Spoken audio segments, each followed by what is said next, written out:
Tere, kena ennelõunat ka minu poolt. Mina olen Velli Kütt, Tervise Arengu Instituudi narkomaania ja nakkushaiguste keskuse analüütik ja tutvustan teile uuringut, mis kaardistas narkootikumi tarvitamise kevadise COVID-19 eriolukorra ajal. Selle aasta kevadel küsitlesime inimesi narkootikumide tarvitamise osas COVID-19 eriolukorra ajal. Soovisime uurida, kuidas narkootikumide tarvitamist võisid mõjutada piirangud nii liikumisele kui vaba aja veetmisele. Selle uuringu läbiviimist koordineeris Euroopa narkootikumide ja narkomaania seirekeskus ja Eesti poolelt Tervise Arengu Instituut. Uuring viidi läbi mitmes Euroopa ja Ees-Aasia riigis, kusjuures Eesti oli 1146 vastajaga üheks enamate osalejatega riigiks. Uuringus osalenud hindasid oma tarvitamist 30 päeva ja 12 kuu jooksul ning neilt küsiti, kuidas nende tarvitamine seoses koroonapiirangutega muutus. Soovisime teada saada muutusi tarvitamise sageduses, koguses, tarvitamisviisides, narkootikumide kättesaadavuses, hankimise viisides ja hangitavates ainetes. Narkootikumide tarvitamine võidi asendada ka millegi muu, näiteks alkoholi tarvitamisega. Samuti küsisime põhjendusi tarvitamise muutumisele. Olid siis vastajad tarvitamist vähendanud või hoopis suurendanud. Ja tegemist oli enesehinnangulise küsimustikuga. Baasküsimusi oli 32, mis oli struktureeritud erinevate narkootikumide järgi, nagu kanep, ekstasi, MDMA, amfetamiinid, LSD, kokaiin ja teised vähem tarvitatavad narkootikumid. Uuringule vastanutest üle 80% oli viimase 30 päeva jooksul narkootikume tarvitanud.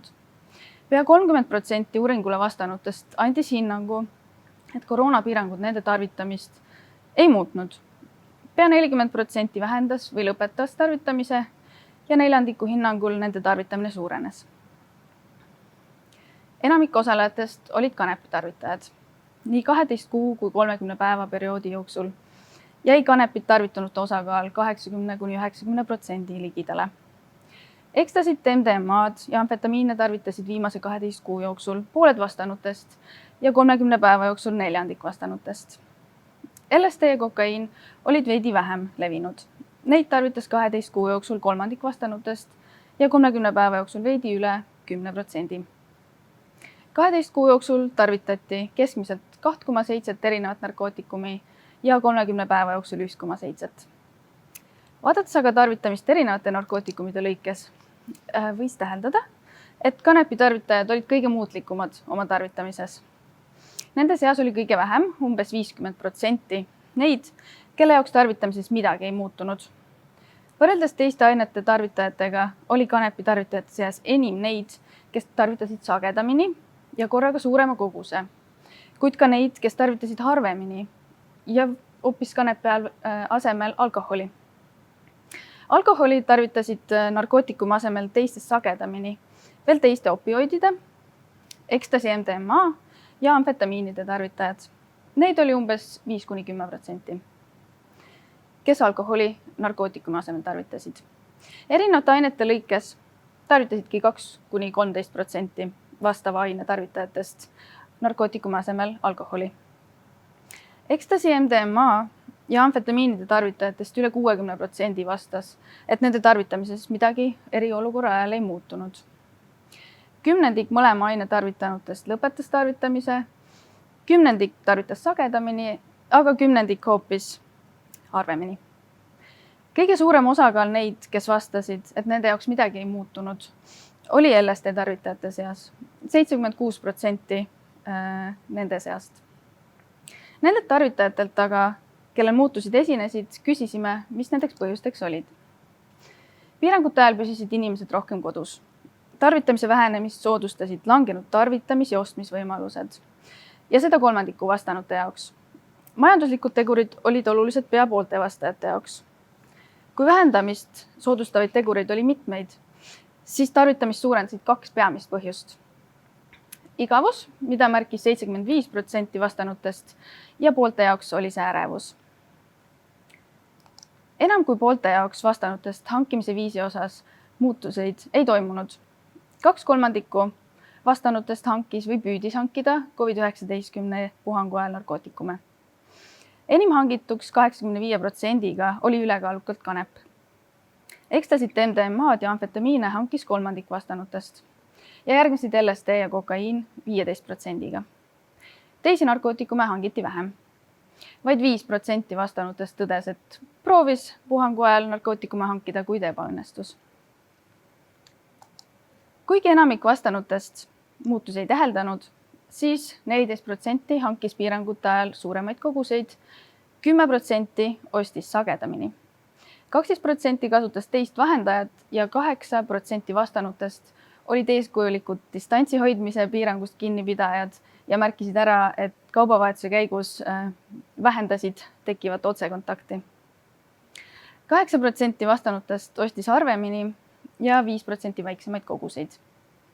Narkootikumide segatarvitajad, kes tarvitasid mitut erinevat narkootikumi, kasutasid teistest sagedamini kodukandeteenust ja olid peamised veebiteel narkootikumide hankijad. Narkootikumi tarvitamise viis, milleks oli näiteks suitsetamine või allaneelamine, jäi üldjuhul piirangute ajal samaks. Narkootikumide puhtus, kogus ja hind püsisid vastanute hinnangul samuti enamjaolt muutumatutena.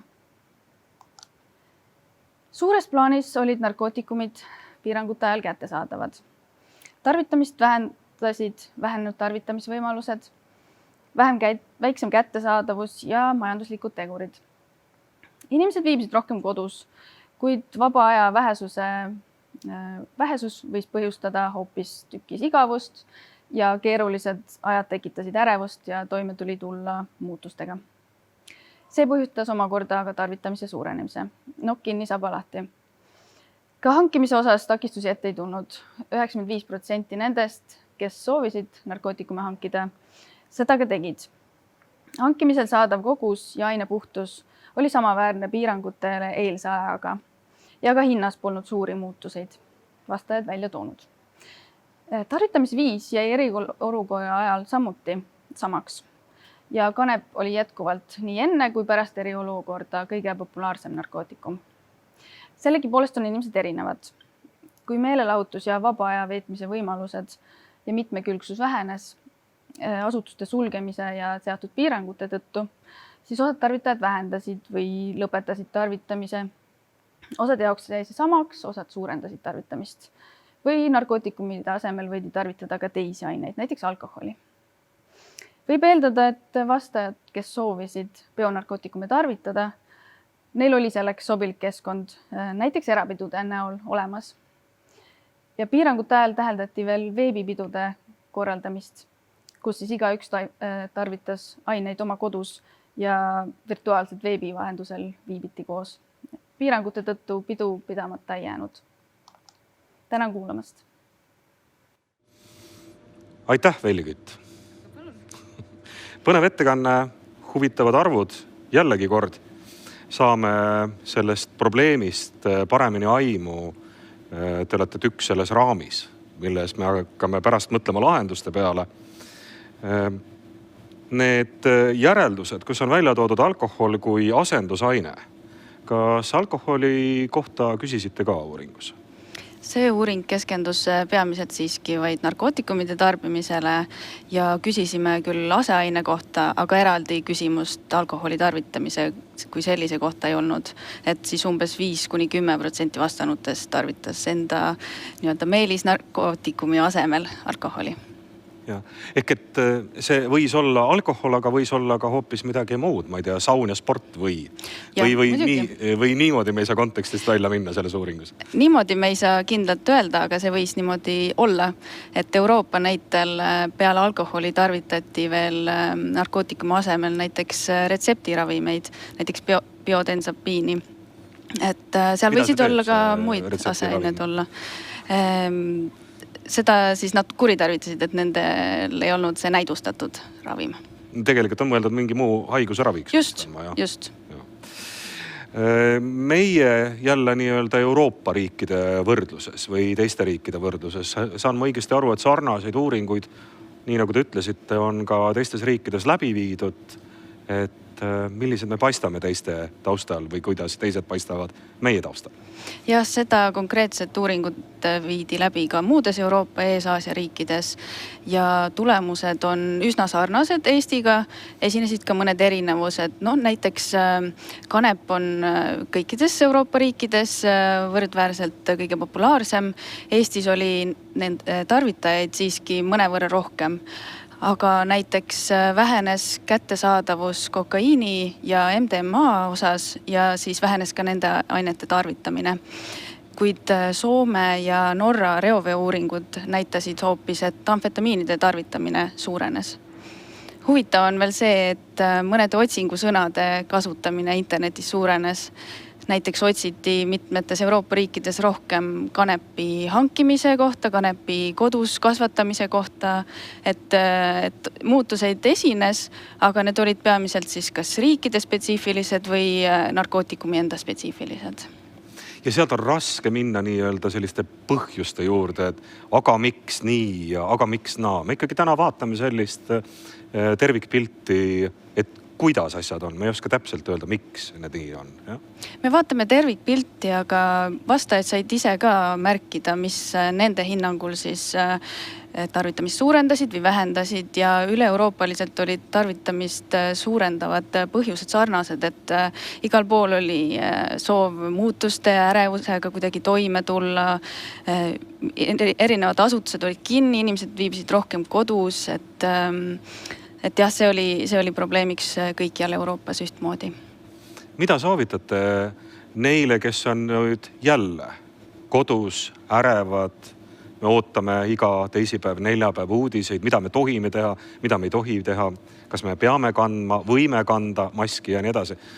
Mismoodi siis ärevusega toime tundla? Ma saan aru, et te neid kogu seda paletti, narkootikume ja alkoholi ei soovita. Seda me tõesti ei soovitaks. On nüüd seoses olukorraga on tekkinud nii kehvemaid probleeme, kuid ka on proovitud sellest kuidagi välja tulla, on tekkinud online üritusi või teisi vaba aja veetmise viise. Inimesed viibivad rohkem looduses, käivad jalutamas, et kõike seda tasuks kindlasti eelistada ebaseaduslike tegevuste tegemisele. Aitäh teile, Velli Kütt! Aitäh!